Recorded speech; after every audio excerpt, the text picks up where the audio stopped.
I stared down at the gleaming silverware on the restaurant table, my reflection warped in the polished fork clenched between my fingers.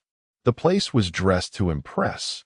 Dim lighting, soft jazz, candles flickering on every table like tiny beacons of false promises. And across the room, laughing too loudly at something ridiculous, sat my wife Olivia, leaning a little too close to a man who was definitely not me. That was the moment my world stopped pretending to make sense. It hadn't been a sudden crash. It was more like death by 1,000 tiny cuts. I should have seen it sooner. The way she picked fights over nothing. The way she forgot our plans, but always remembered her meetings with Ethan. The new lingerie she said she bought just to feel good about herself, but somehow never wore around me. The perfume that clung to her skin like a brand of someone else's touch. I wanted to stay blind, I really did. You don't spend 15 years building a life with someone just to watch it rot from the inside out. But tonight wasn't about doubts. Tonight was about facts. Because 2 days ago, a friend of mine, real salt-of-the-earth guy named Darren, sent me a text. Just 4 words. You need to see this. Attached was a photo. Olivia, pressed against Ethan in the parking lot of that very same overpriced restaurant. Hands on hips, his mouth brushing her neck. No mistaking it for business talk. No explaining it away as innocent. I didn't rage. I didn't cry. I didn't scream at the ceiling or punch walls like some heartbroken idiot in a bad soap opera. I planned. I bought a new suit. I booked a private room at the same restaurant, under a fake name. I called in a favor from my buddy who worked at City Records. And tonight, I showed up 2 hours early, took my seat, and waited. Waited for her to show up with him. Waited for her to look at him the way she used to look at me. Waited to feel the last of my patience die quietly inside my chest. I watched them laughing over their wine, oblivious. I noticed the way Ethan spread his arms wide when he spoke, taking up more space than necessary. The way Olivia twirled her hair like a high schooler desperate for attention. It was almost funny, really, watching her try to be young again, glowing in the fake adoration of a man who probably didn't even know her middle name. They were so wrapped up in their fantasy, they didn't see the waiter slip the small folder into Ethan's hand. They didn't notice the slight panic that crossed his face as he read the contents. A quiet demolition order, signed, sealed, and court-approved. The place they picked for their little love nest, scheduled for teardown. And the signatures on the documents? Ethan's own, courtesy of a little business trickery he'd fallen into weeks before. That was step 1. But I wasn't here to stop them. No, not yet. Let them enjoy their wine. Let them feed each other lies between bites of overpriced steak. The real show was only just beginning. I sat back in my seat, letting the shadows hide me, savoring the growing storm in my chest. Because when Ethan stood up, chest puffed out like some third-rate gladiator, and strutted toward my table, I knew he'd finally noticed me. You got a problem, old man? He barked, voice loud enough to turn heads. My blood stayed ice cold. I didn't flinch. I didn't blink. He leaned closer, stinking of cheap cologne and cheaper bravado. Fight like a man or leave. He sneered, balling his fists like he had something to prove. I smiled, slow, easy, almost pitying. And then, calm as you please, I asked the question that would hang in the air like the smell of smoke before a fire. How many teeth you planning to keep tonight? The color drained from his face, but he covered it up with a smirk, a stupid laugh that didn't quite reach his eyes. Olivia was craning her neck now, trying to see what was happening, her smile faltering, her hand half raised as if she wasn't sure if she should come over or stay out of it. I didn't move. I wanted them to stew in it. I wanted the air between us to thicken into something suffocating, something undeniable. I wanted Ethan to feel that small, primal tickle of fear in the back of his brain, the part that knows when a predator is in the room. Because tonight wasn't about fists. Tonight wasn't about shouting matches or broken noses. Tonight was about taking apart their entire fantasy world, piece by crumbling piece, until there was nothing left but the ashes of their stupidity. I leaned forward slightly, locking eyes with him, letting him see it, the cold, patient calculation underneath my smile. He hesitated, glancing back at Olivia, suddenly less sure of himself. Good. Let the uncertainty creep in. Let the fear start as a whisper and grow into a roar. Because the game had already started, and I wasn't planning to lose. Ethan shifted his weight from foot to foot like a kid caught sneaking liquor from his father's cabinet. His mouth opened like he was about to say something. Maybe an insult, maybe a threat, but then snapped shut again when he caught the look in my eyes. He knew. He didn't know how or why, but deep in that lizard brain of his, he understood. I wasn't there to make a scene. I wasn't going to throw punches and get hauled out by the cops like some jealous has been. I wasn't there to fight for Olivia like some fool who didn't realize the prize wasn't worth winning. No, I was there to end it. Properly. Permanently. Ethan swallowed hard, then turned on his heel and stormed back to their table, trying to reclaim whatever scraps of dominance he thought he had. Olivia tried to touch his arm, whisper something to soothe him, but he shook her off. He was rattled now. Good. That was exactly the state of mind I wanted him in for what came next. The waiter approached their table again, this time dropping off a single envelope. Plain, unassuming. Olivia picked it up first, flashing me a confused glance across the room like I had somehow become part of their night without permission. She tore it open, read the contents, and I watched the blood drain from her face in real time, like someone had reached under the table and unplugged her. It was the eviction notice, signed by the property management company. A company she didn't realize I now owned through a few silent partners and dummy corporations. The little love nest she and Ethan had been sneaking off to these past few months? Gone. 72 hours to vacate or the locks would be changed. Their table, once a cozy, candle-lit corner of the restaurant, was now an open stage where they both squirmed under invisible spotlights. Ethan snatched the paper from Olivia's hand and read it himself, his mouth twisting into an ugly sneer. He slammed the paper onto the table, making the wine glasses jump, and barked something at Olivia I couldn't hear. People at nearby tables were starting to notice now, the cracks spreading through their carefully crafted facade. Olivia threw a glance toward me again, and this time, there was no confusion, only panic, because she knew. She didn't know how much I knew. She didn't know how deep the knife was buried. But she understood now that I wasn't the man she thought I was, the one she could walk all over with a fake smile and a few late-night lies. I lifted my glass of water in a mock toast and took a slow, deliberate sip. And that's when Olivia snapped. She stood up so fast her chair toppled over backward with a loud bang. Her face was red, her hands trembling. She marched across the restaurant floor, heels clicking like gunshots, stopping only when she stood 3 feet away from my table, glaring down at me with pure, desperate rage. "You petty little man," she hissed, low enough that most diners couldn't hear, but loud enough that Ethan, slinking behind her, definitely could. "You think this is going to fix anything?"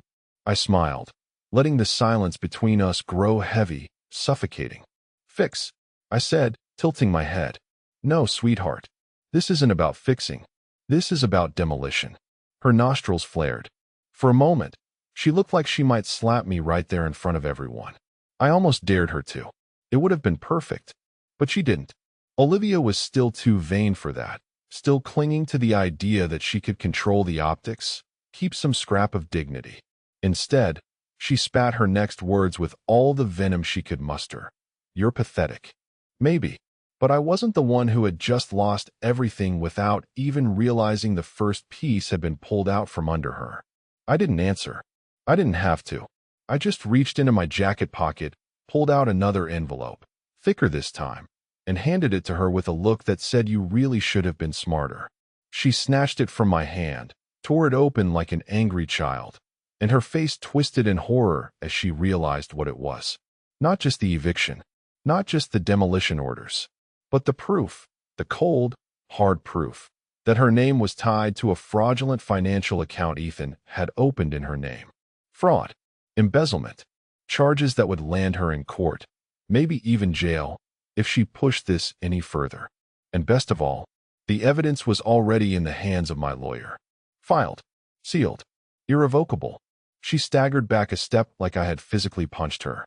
Ethan, seeing the look on her face, snatched the papers out of her hand, but it was too late. His lips moved as he read, and for a moment, his bravado cracked wide open, revealing the coward underneath. They had built their little castle on sand, and now the tide was coming in fast. Olivia tried to say something, a protest, an excuse, anything, but no sound came out. Her mouth just opened and closed like a fish gasping on a dry dock. The restaurant, once humming with polite conversation, was now practically silent. Every eye was on us, and I wasn't done yet. Because this wasn't about public humiliation. Not yet. No, the best was still to come. Tonight was just the opening move, a small tremor before the earthquake. And they had no idea how deep the cracks already ran. Olivia's fingers trembled so hard the papers fluttered to the floor like dying leaves. She bent to grab them, desperate to shove them back into the envelope, as if cramming the evidence away could somehow erase the damage. Ethan stayed rooted to the spot, his face twisted in a mixture of confusion and rising terror, his fake bravado peeling away with every second. I leaned back in my chair, completely relaxed, like a man who had just placed the winning hand on the table and knew it. But inside I was a storm. 15 years of memories, vacations, anniversaries, quiet mornings with coffee and crossword puzzles, dissolving into nothing but a punchline to their betrayal. 15 years of loyalty traded in for cheap flattery and candlelit dinners she thought I'd never find out about. I didn't lash out. I didn't shout. That would have been too easy, too merciful. No, I let the silence speak for me. I let the weight of their own choices crush them slowly, methodically, the way betrayal deserves to crush the ones who dare make it. Finally, Olivia straightened up, clutching the crumpled documents to her chest like a drowning woman clinging to a stone. "You're making a huge mistake," she said, voice shaking, pitched low so only I could hear. I raised one eyebrow, letting a smirk play at the corner of my mouth. "You already made it for me," I said simply.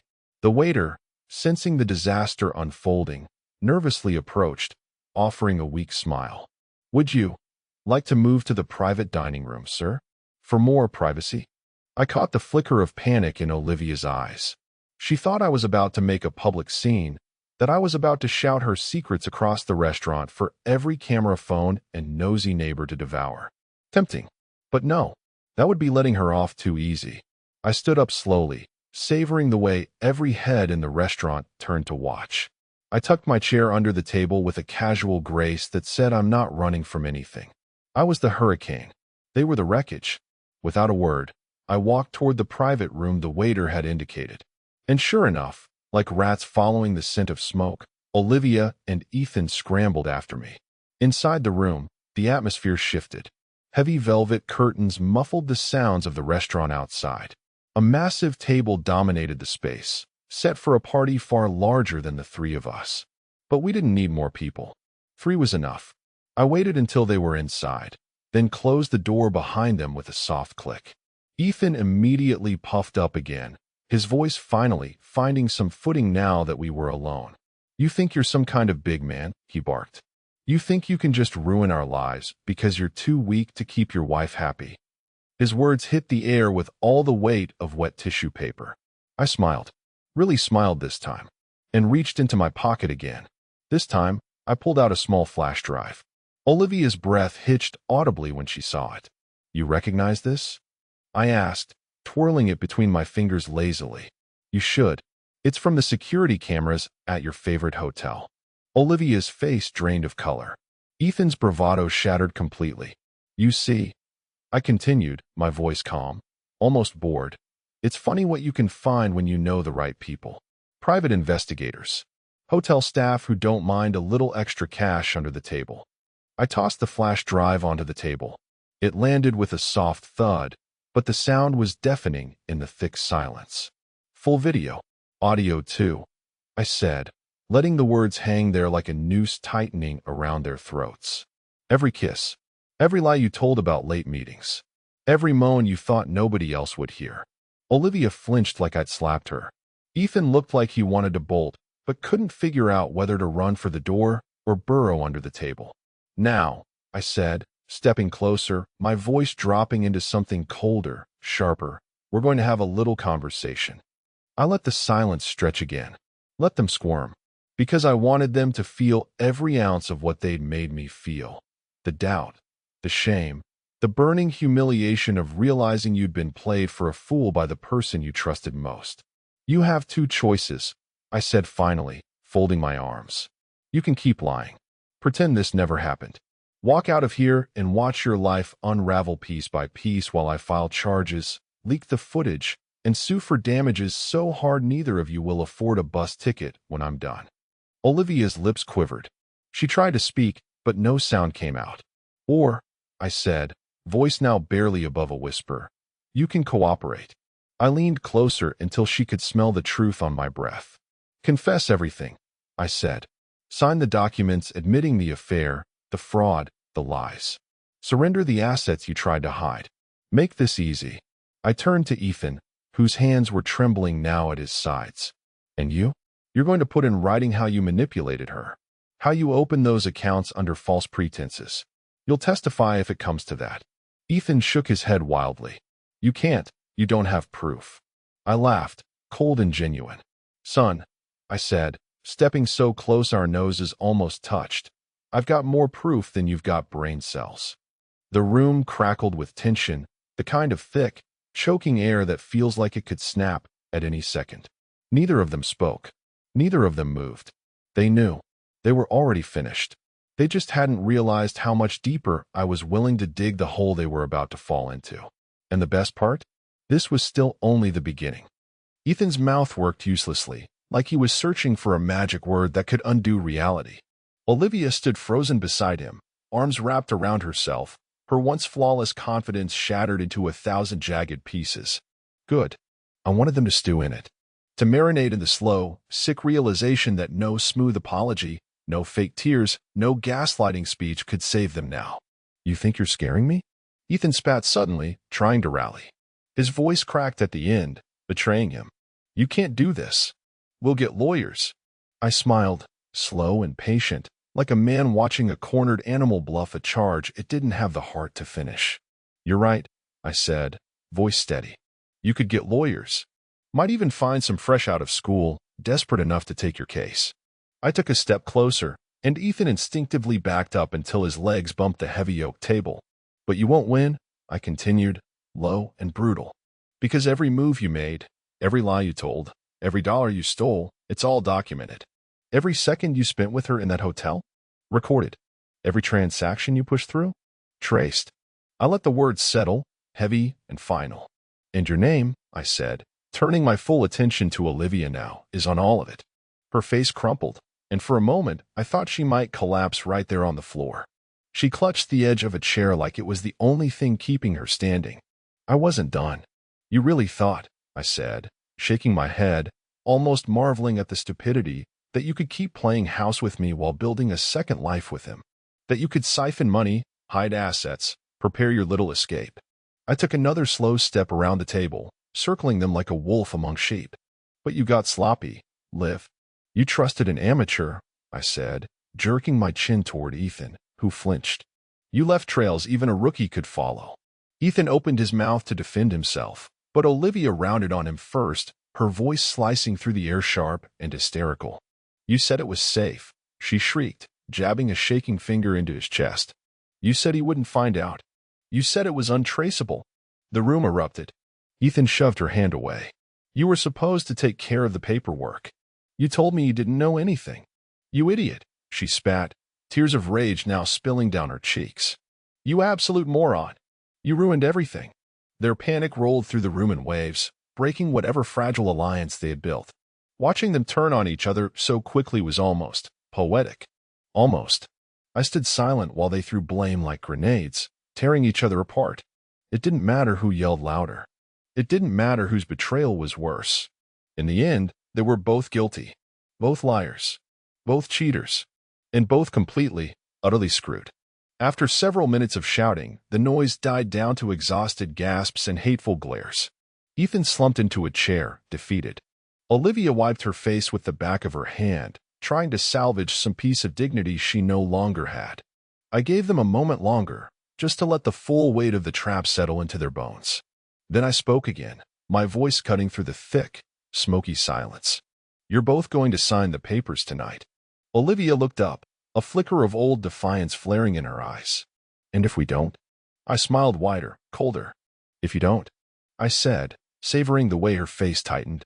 Then tomorrow morning, the footage goes public. Your parents, your boss, your church, your friends, every single person you pretend to care about will get a front row seat to your greatest hits. I pulled out a second envelope and tossed it onto the table. Inside were copies of the footage. Flash drives. QR codes ready to explode across every corner of their lives. If you thought tonight was humiliating, I said softly, you haven't seen anything yet. Olivia swayed slightly, as if the floor had tilted beneath her. Ethan just buried his face in his hands, muttering something under his breath that sounded suspiciously like a prayer. I let the silence stretch, long and cruel. This was the moment the real breaking began. The moment when even their lies turned against them. I moved around the table one last time, pulling out a pin from my jacket and setting it down between them. Your move, I said, voice low and final. The candlelight flickered, casting long shadows across the room. Olivia stared at the pin like it was a loaded gun. And deep down, she knew there was no way out. Not anymore. She reached for it with a trembling hand. And I knew, with cold, ruthless certainty, that the demolition had only just begun. Olivia's fingers hovered over the pin like it might bite her. Her breath came in shallow, ragged gasps, her shoulders tight with the panic of someone cornered, trapped, exposed. Ethan didn't even lift his head from his hands. He just sat there, utterly defeated, rocking slightly like a man trying to find some last scrap of denial to cling to. I leaned against the far wall, arms crossed, letting the tension coil tighter and tighter around them, refusing to break the silence. Let it suffocate them. Let it strip them bare before they even made a move. Finally, Olivia snatched up the pen. The tip scraped across the paper with a trembling hand, her signature jagged and ugly. Each letter she wrote was a little death, a slow crumbling of the fake life she had built. When she was done, she threw the pen down like it had burned her and stepped back, wrapping her arms around herself like she could hold in all the pieces that were falling apart inside her.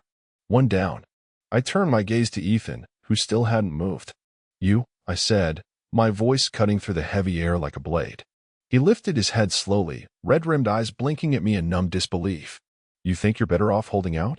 I asked, tilting my head slightly. You think if you stall, this gets easier? He didn't answer. He didn't have to.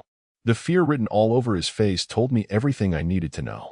You signed that paper, I said, voice low and lethal, or tomorrow, you're the headline. And trust me, your kind of story doesn't end with a slap on the wrist. I saw the exact moment the last flicker of resistance left him. Ethan grabbed the pen with a clumsy hand and scrawled his name, barely legible, across the second document, the one that outlined his part in the financial fraud. His confession. His destruction. I took my time gathering the papers, smoothing them out, tucking them neatly into a leather folder I had brought just for this moment. Every slow, deliberate movement was another knife twisting deeper into them. When I was done, I looked up to find Olivia staring at me, her face a wild, broken mask of anger, grief, and disbelief. She opened her mouth, then closed it, then opened it again. And then, in a voice so small it barely reached me, she whispered, "Why are you doing this?" I actually laughed. Not a bitter, broken laugh, a real one. Cold and clean. Why? I said, stepping closer until I could see every fine tremor running through her body. Because you made me a promise. In front of God. In front of our families. You looked me in the eye and promised to be faithful. To be honest. To stand beside me. I let the words hang between us like poison. And you pissed on it, I finished quietly. You threw it away for cheap thrills and lies. Olivia flinched as if I had struck her. Good. I wanted her to feel it. I wanted her to drown in it the way I had drowned in the betrayal that had bled into every corner of my life. But, I added, voice softening into something even more dangerous, this isn't about revenge, Liv. I leaned closer, so close she could see the absolute, merciless clarity in my eyes. This is about consequences. For a moment, she just stared at me, eyes wide, chest heaving. And then she broke. Tears spilled down her cheeks in messy rivers. She crumpled into the nearest chair, burying her face in her hands, body shaking with great, racking sobs that tore through the quiet like a dying animal's cries. Ethan just sat there, pale and silent, as useless in her collapse as he had been in her downfall. I didn't offer her comfort. I didn't offer her a single word of pity, because comfort is for the innocent. Instead, I stood there and watched the woman I had once loved, the woman I had built a life for, shatter into nothing but a cautionary tale. And still, the night wasn't done. No, not even close. This wasn't just about ending their little affair. This was about burning down the entire rotten house they had built behind my back, and making damn sure neither of them ever had the chance to rebuild. I checked my watch. Right about now, the movers would be arriving at her secret apartment, the one she thought I didn't know about.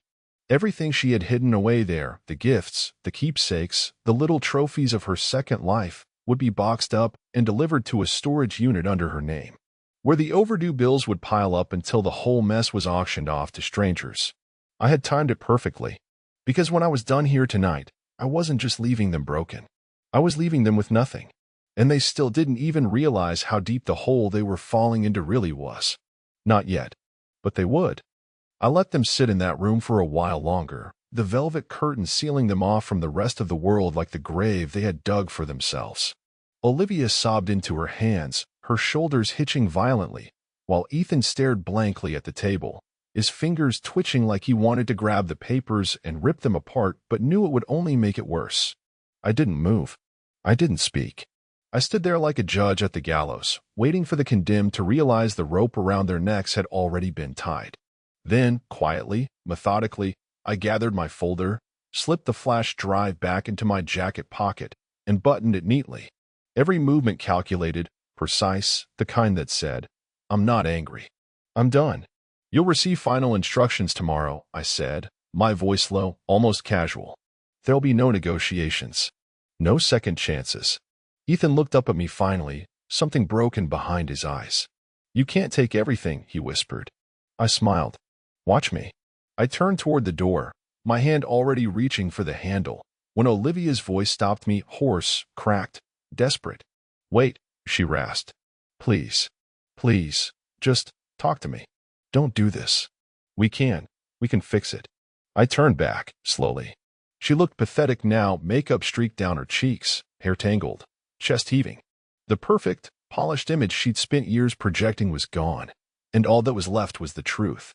A liar. A traitor. A fool. I repeated, like the word tasted foreign in my mouth. "There is no we, Olivia. There hasn't been for a long time. You just didn't notice." Her face crumbled even further.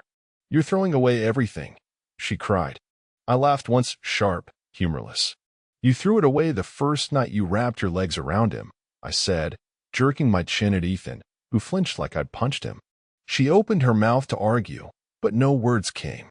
Because what was she going to say? That it didn't mean anything? That it was just a mistake? That it happened because I wasn't enough? They always have excuses. Always some convenient justification ready to wash the blood off their hands. But there was no washing this away. Not this time. Without another word, I pushed open the door and stepped back into the restaurant's main floor. Heads turned. Conversations faltered. The tension rolling off me was so thick, so visceral, that even people who didn't know the story instinctively leaned away. I walked out without looking back. Outside, the night was cold and clean. The air bit at my face, sharp and bracing, cutting through the fog of the last few months like a blade. I pulled out my phone. There were already notifications piling up, texts from the private investigator, confirmations from the storage company, updates from the bank. It was all falling into place. Every thread of her life that she thought was safe, every secret bank account, every hidden purchase, every lie whispered in the dark, I had found them all. And now, one by one, I was cutting them loose, watching them drift into oblivion. The car was parked across the street. I climbed in, started the engine, and sat there for a moment, staring at the restaurant's front doors. I half expected Olivia to come running out, chasing me down in some last-ditch, pathetic attempt to cling to the life she had torched. But she didn't. Of course not. She was too proud, too stupid, too broken to understand that she was already ashes in my rearview mirror. As I pulled away from the curb, my mind flicked ahead to the next phase of the plan, the part she really wouldn't see coming. Because tonight was just the personal demolition. Tomorrow? Tomorrow was professional. Her job, her reputation, her standing in the community. She hadn't just cheated on me with another man. She had dragged our business, our name, through the mud right along with her. And I wasn't about to let that stain stick to me. No, I was going to burn the rod out. Publicly. Permanently. I gripped the steering wheel tighter, feeling a calm I hadn't felt in months settle into my bones. They thought tonight was bad. They thought a few signed papers and a ruined dinner would be the end of it. They hadn't even glimpsed the depths yet. By the time I was done, Olivia and Ethan wouldn't just be humiliated. They would be radioactive, untouchable, unemployable, alone. Because some betrayals don't deserve forgiveness. Some betrayals deserve extinction. And tomorrow, when the sun rose over their smoldering lives, they would finally, fully understand who they had been playing with, and just how badly they had lost. The next morning hit them harder than a bullet train. I sat in my home office, a room Olivia had barely set foot in unless she needed something, sipping my coffee while the first grenades I'd planted overnight started going off. One by one. Right on schedule. I didn't have to wonder if they noticed. The vibrating of my phone across the desk told me everything I needed to know. Missed calls. Voicemails. Desperate texts. All from numbers I recognized but had absolutely no intention of answering. Not yet. Instead, I opened my laptop, logged into the secure server my lawyer had set up, and watched the first phase unfold like clockwork.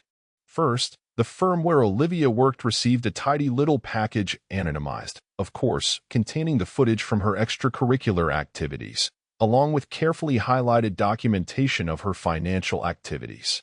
Her direct supervisor, a man who practically worshipped public image, was now staring at evidence that not only had she been cheating but also had exposed the firm to massive liability through her little money games with Ethan. Within 10 minutes, Olivia's name was scrubbed from the firm's employee directory. 20 minutes after that, her work email account was deactivated. Good. I leaned back in my chair, savoring the warm rush of satisfaction. This wasn't some petty revenge fantasy anymore. This was survival. This was house cleaning. This was making sure that everything she had stained was cut clean away before it could touch me any further. And Ethan? Well, poor Ethan didn't know it yet, but his day was about to be even worse. Because as it turned out, the construction company he worked for, the one that prized integrity and clean contracts above everything, had been very interested when I forwarded them the signed confession tying him to fraudulent account setups and falsified invoices. They had their own investigators, their own lawyers. They would tear him apart piece by piece, and I didn't even have to lift another finger. I took another sip of coffee, flipped to the next screen, and pulled up the next set of dominoes. The social ones. Because as much as Olivia liked to pretend she didn't care what people thought, the truth was she thrived on appearances. She loved being admired, envied. She built entire friendships on the illusion of her perfect life, her perfect marriage. And now? Now every single one of those illusions was being detonated. I scheduled it for exactly 9 a.m., right when everyone would be scrolling through their phones with their morning coffee. The emails went out in waves. Anonymous, but detailed.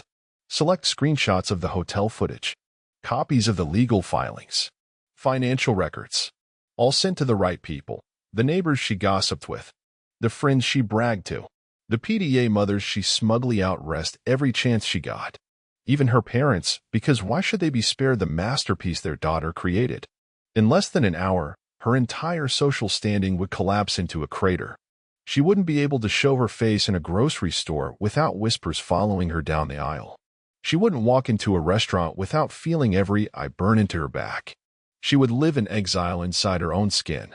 And Ethan, the brave little alpha she had traded me for, would be right there beside her, not as a knight in shining armor, but as a rotting millstone around her neck.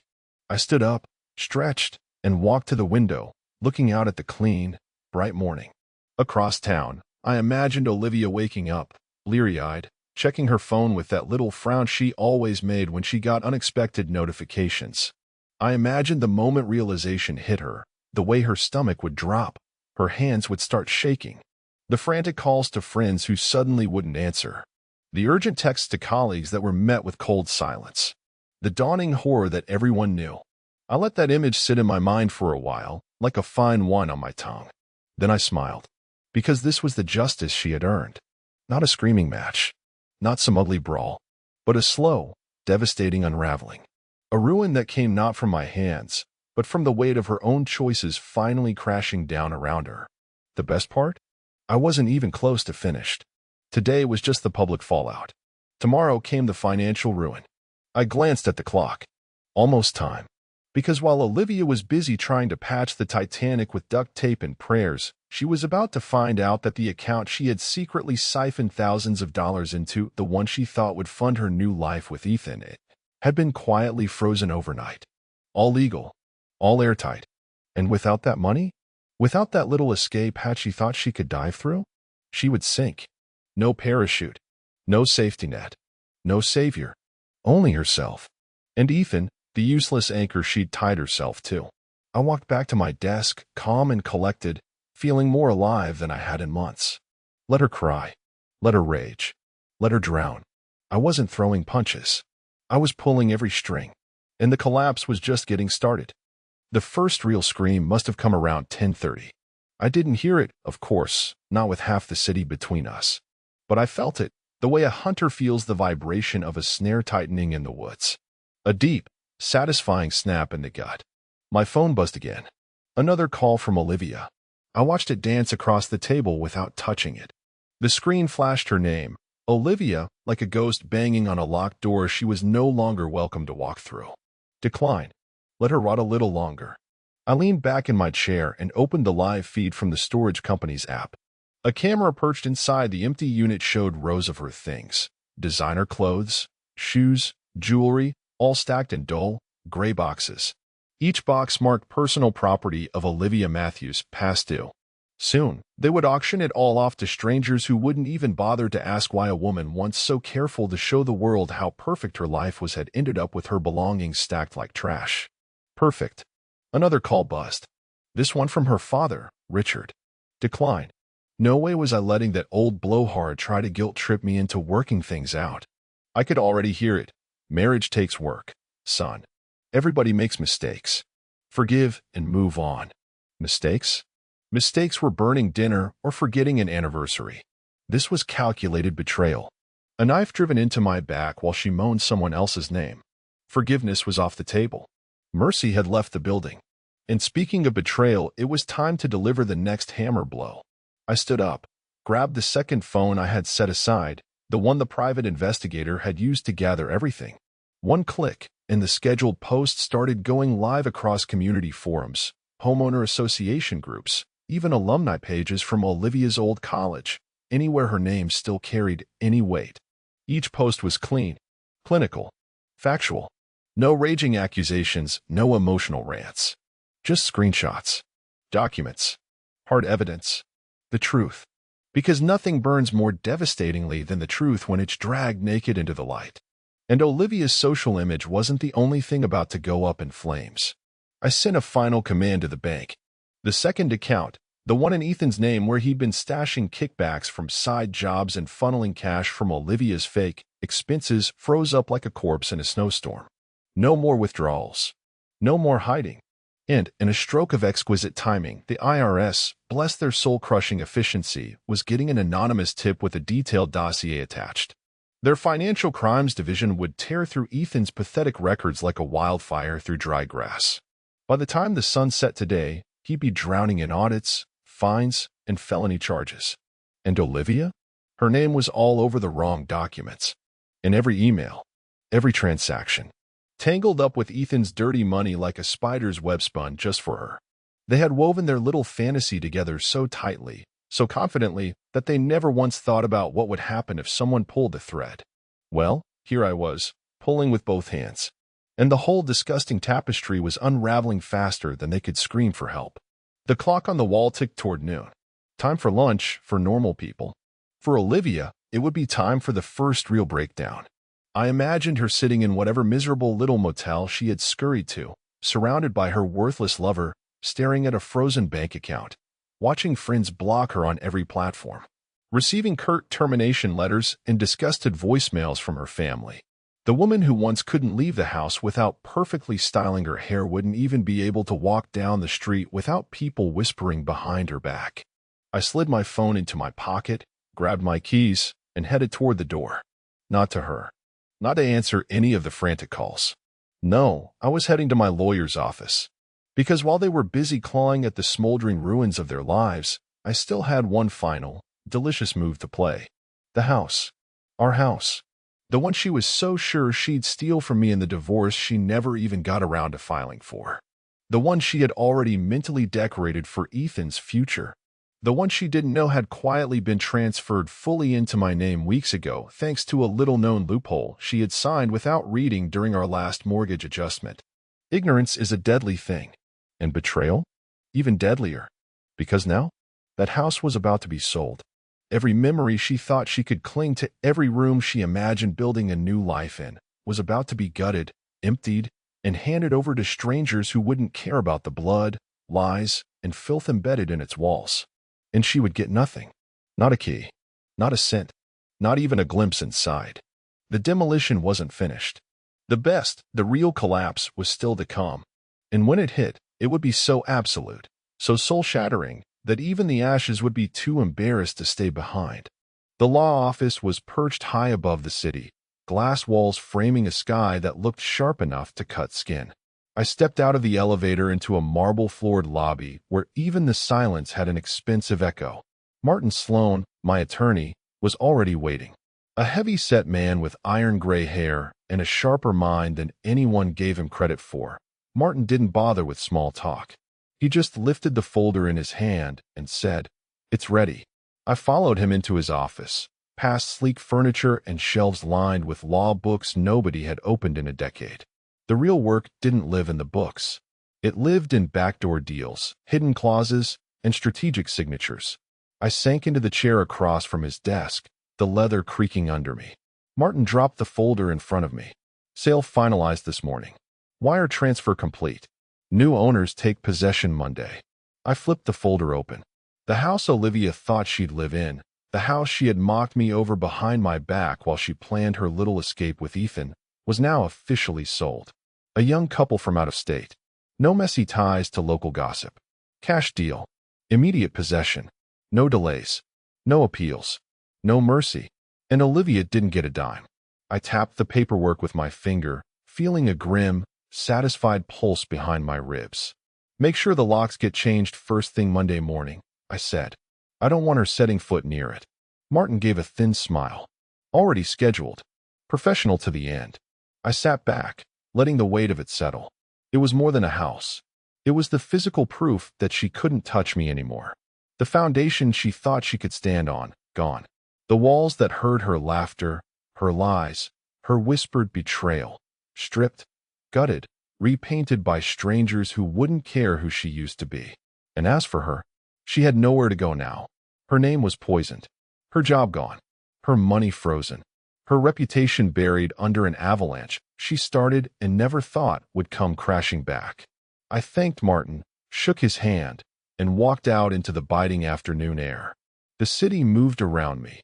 People rushing, living their lives, oblivious to the private war that had just ended 3 floors above their heads. I got in my car and started driving. Not home, not to the old house, anyway. That was someone else's property now. No, I was driving to my new place, a loft downtown I had quietly rented weeks ago. A clean space, a fresh start. On the way, my phone buzzed again. I ignored it. Again. But something made me glance down at the screen. It wasn't Olivia this time. It was Darren, my old friend, the one who had first tipped me off, the one whose text had been the first stone thrown through the stained glass window of my marriage. "You seeing this?" His message read. Seeing what? I pulled into a parking lot, killed the engine, and opened the link he'd sent.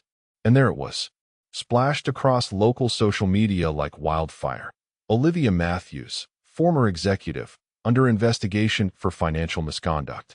A grainy photo of her face, eyes wild, hair a mess, caught by some paparazzi wannabe outside her old office building. Underneath, comments poured in. Wasn't she the one always bragging about her perfect marriage? Wow, I knew something was off about her. Guess you can't trust anyone these days. And then, buried in the thread, the real cherry on top. A screenshot of her and Ethan, mid-argument, in a dingy motel parking lot, captured from someone's phone camera. Olivia's makeup streaked from crying. Ethan red-faced, pointing an accusatory finger at her. Both of them disheveled, broken, pathetic. No more candlelit fantasies. No more whispered plans for a shiny future together. Just two losers tearing each other apart in the gutter where they belonged. I set the phone down on the passenger seat, staring out at the city skyline. It was almost funny, in a grim way. They thought they were unstoppable. They thought they were clever. They thought they could build a future on my back, on my loyalty, on my love, and walk away clean.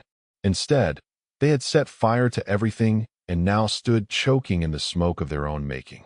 And the best part? I hadn't screamed. I hadn't fought. I hadn't begged.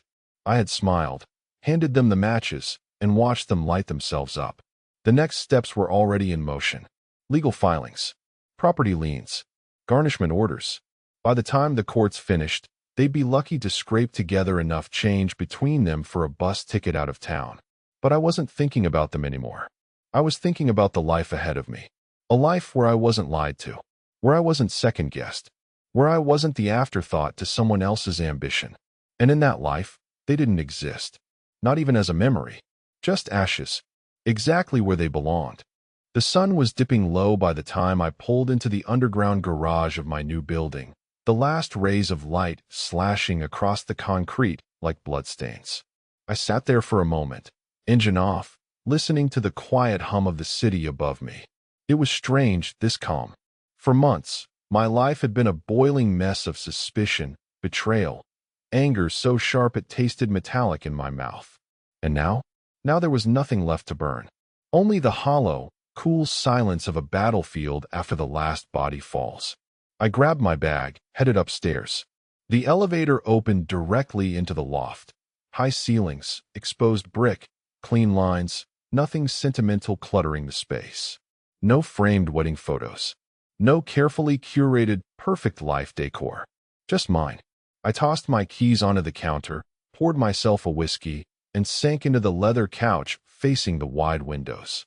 The city lights blinked alive one by one, careless and bright, as if the world hadn't just ended for two people who deserved every ounce of their destruction. The phone buzzed again. Persistent little thing. This time, I picked it up. 53 missed calls from Olivia. 42 voicemails. Messages piling up like wreckage. Please, we need to talk. I made a mistake. Don't do this to us. You're ruining both our lives. You're not thinking straight. And finally, desperation bleeding through the screen. I'll do anything. Just please answer. Pathetic. There was a time, not long ago, when that voice could have broken me. When hearing her beg might have cracked something inside my chest, made me second guess, made me wonder if maybe, just maybe, forgiveness was possible. But that man was gone. I poured another drink. Played one voicemail, just for curiosity's sake. Her voice trembled with forced sweetness. Jason, baby, please. Ethan didn't mean anything. It was a stupid mistake. You know I love you. I always loved you. I was lonely, and you were so busy with work, and I didn't know how to tell you. Please don't throw us away. We can start over. I swear.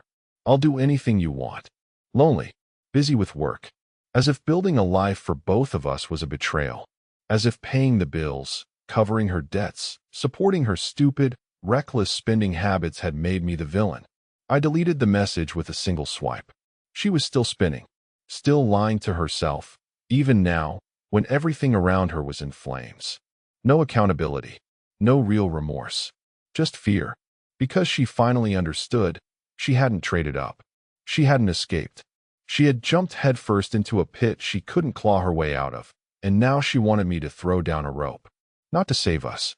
To save her. Another buzz. This time from Darren. Dude, you are not gonna believe this. Turn on channel 6. I frowned, grabbed the remote, flipped on the local news. And there it was. Blaring across the screen, a mugshot. Ethan, hair disheveled, face blotchy and bruised, glaring at the camera like a cornered animal. The news anchor's voice was grim. Local contractor Ethan Cole was arrested this afternoon on multiple charges including fraud, embezzlement, and tax evasion. Sources say further investigations may implicate additional individuals connected to the case.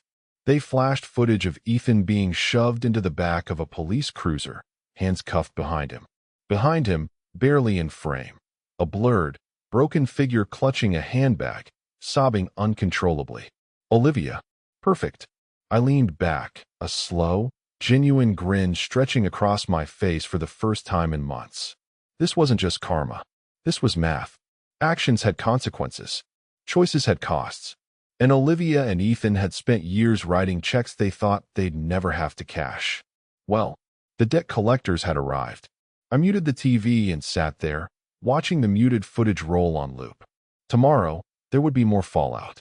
Articles, interviews, maybe even charges against Olivia, once they dug deep enough into the fake invoices and forged signatures. The polite society she once floated through like a queen would treat her like a pariah. She wouldn't just lose her friends. She would lose her identity. And Ethan? Whatever charm he had peddled to her between the sheets wasn't going to do him much good in a 6x8 cell block. I finished my drink, savoring the sharp burn as it slid down. Not out of sadness, not out of anger, but out of something simpler, purer. Closure. Because tonight, I didn't just survive betrayal. I buried it. And the ones who lit the fire? They stayed trapped inside, burning themselves to ash. Exactly as they deserved. The next morning, the storm hadn't passed. It had only gotten louder. I woke to dozens of messages flashing across my phone before my feet even hit the floor. Friends, acquaintances, even people I hadn't heard from in years, all wanting to know if what they were seeing splattered across every headline was real. Was it true? Had Olivia really been caught in a financial scandal? Had her boy toy really been dragged out of a cheap motel in cuffs? I didn't answer a single one. I didn't owe explanations. Not anymore. Instead, I pulled up the final piece of my plan, the true endgame. Because as satisfying as public humiliation and financial ruin had been, there was still one last thread to cut, the legal annihilation of every single claim Olivia might dare to make against me. She had been silent since Ethan's arrest. No calls. No texts. Probably under some lawyer's panicked advice to lay low, to stop bleeding in the water before the sharks closed in completely. It didn't matter. She had already lost. Because today wasn't about fighting in court. Today was about making sure she didn't even get a day in court. I had prepared for this, months ago, back when the first cracks in our marriage had started to show. Back when some small, stubborn part of me still hoped I was wrong, but the smarter part started laying bricks for an escape path. The prenup she thought she was too clever to ever worry about? Activated. The updated financial disclosures she had signed blindly, trusting the man she was busy betraying behind closed doors? Sealed and notarized. The private investigators' detailed reports? Subpoena ready, backed with receipts, footage, and timelines tight enough to strangle. And the divorce petition? Filed electronically at exactly 9 a.m., time-stamped, processed, and confirmed before Olivia could even finish her cold, miserable coffee at whatever hideout she had scurried into after the news broke. Irreconcilable differences? No. Fraud. Infidelity. Malicious financial misconduct. Terms? 0 alimony. 0 asset claims. 0 negotiation. I had made sure the papers landed in her lap with the full force of a freight train, served directly to the grimy motel room she was hiding in, right as she sat there clutching her ruined dreams. The image made me smile as I poured my coffee. Somewhere in that dingy, stained room, Olivia would open that thick stack of legal documents and realize, truly realize, that her life wasn't just falling apart. It was already ashes. No appeal. No talking things out. No crocodile tears or fake remorse could buy her back into my life. I had been the man who built our life. Now I was the man who bulldozed it to the ground and salted the earth beneath her feet. And it wasn't out of hatred. It was out of clarity. Because when someone shows you who they really are, selfish, cruel, dishonest, you don't hand them a second chance. You hand them a mirror and a front row seat to the wreckage they caused. My phone buzzed again, a new message from an unknown number. I clicked it open out of idle curiosity. It was Olivia. Of course it was. Jason, please. I'm scared. I don't know what to do. Please don't leave me like this. Please. I need you. There were no attachments. No explanations. No apologies. Just raw panic. Good. She was finally beginning to understand. I didn't respond. Not because I wanted to be cruel, but because she didn't deserve my words anymore. Words were for people who could be trusted to hear them. I sat down by the window, sipping my coffee, watching the morning unfold. Somewhere across town, Olivia was watching everything crumble. And somewhere else, maybe in a police station or a courtroom, Ethan was beginning to understand that Olivia's promises of a perfect life together weren't worth the paper they were written on. Because when things turned to fire and smoke, people like Olivia didn't save anyone. They saved themselves. Or tried to. And sometimes, they failed. I checked the clock. By noon, the movers would finish clearing out the last of my things from the storage unit, the few items I wanted to keep from the old life. Everything else, the designer furniture, the flashy cars bought in her name, the stupid vanity project she clung to, would be auctioned off to strangers for pennies on the dollar. Every trace of her erased. And me? I wasn't just moving on. I was moving up. Free. Clear. Wiser. I stood, pulled on my jacket, grabbed my keys. Time to start the day. Time to step fully into a future that didn't have Olivia's shadow poisoning the edges. Because when you finally tear down the rotted house of lies someone built around you, what's left isn't just rubble. It's open ground. A clean slate. And me? I was just getting started. I stepped into the crisp afternoon sun, feeling the warmth on my skin like it was the first time I'd really been alive in months, maybe even years. No weight pulling at my shoulders. No doubt gnawing at my gut. No lies humming in the background like static. Just clean, sharp clarity. By the time I reached the cafe on the corner, my phone buzzed again. I didn't even bother checking it. Let Olivia scream into the void. Let her drown in the noise she created. She was nothing now. A closed chapter, a cautionary footnote in the story of my life. I ordered a coffee and sat outside, watching the city pulse and breathe around me. People rushing by, horns honking, laughter spilling from open restaurant doors. Life moving on, uncaring, unstoppable. And me? I smiled. Because I wasn't broken. I wasn't bitter. I wasn't even angry anymore. I was something far more dangerous. I was free. Somewhere across town, Olivia would be sitting in a sterile lawyer's office, tears smearing her carefully painted face, hearing the same brutal facts repeated over and over. No house, no savings, no career, no man, only a mountain of debt, a criminal investigation swirling around her ankles like quicksand, and a future smaller and meaner than she had ever imagined for herself. Ethan? Well, if he was smart, which he wasn't, he'd be busy cutting a deal with the DA. Maybe shave a few years off his inevitable prison sentence by handing over everything he had on Olivia. Because loyalty among thieves isn't a bond. It's a countdown. And theirs had already hit 0. I leaned back in my chair, savoring my coffee, letting the hum of the city fold around me. No more lies. No more betrayal. No more wasted love. Just me. Alive. Standing on the ruins they tried to bury me under, laughing as the wind blew the ashes of their little empire into the gutters. I thought back to that night in the restaurant. The moment Ethan sneered at me across the table, drunk on his own delusions, daring me to fight like a man. He thought the only way to win was with fists, with rage, with blood in the streets. He didn't understand. Real men don't swing wildly at the fire. They control it.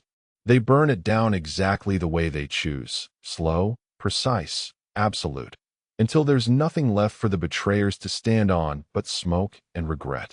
I didn't just fight like a man. I won like one.